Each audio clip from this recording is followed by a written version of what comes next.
Well, new tonight, the Bexar County District Attorney shares what possible charges will be filed in an officer-involved shooting that leaves a teenager dead. An officer fired at someone else, but one of the bullets actually went through that person's body and killed the teen on the other side.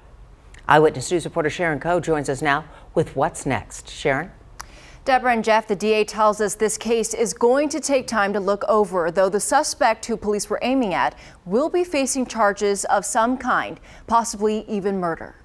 What started out as a call for an assault ended in the death of 18-year-old Charles Roundtree. Around 1 a.m. Wednesday, Officer Steve Casanova called for backup to a known drug house. Police say a 24-year-old man reached for his pistol, and that's when Officer Casanova shot back.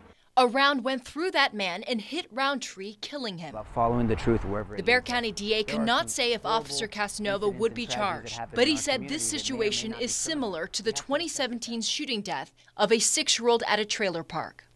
This is going to equate to that unfortunate and tragic incident at the trailer park by a Bexar County Sheriff deputy that was shooting at somebody that they believed to be armed and dangerous and in defense of their life, hit somebody behind. So we're going to analyze this under all statutes. The deputies in that case were cleared. The DA says in this recent case, his office has yet to review video, witness statements, and evidence. We look at the facts, we look at the evidence, and we try to pursue truth. As for the 24-year-old who was the intended target in this shooting, the DA says there are several charges that are on the table. Could be felony in possession of a firearm, aggravated assault against a public servant, and/or felony murder.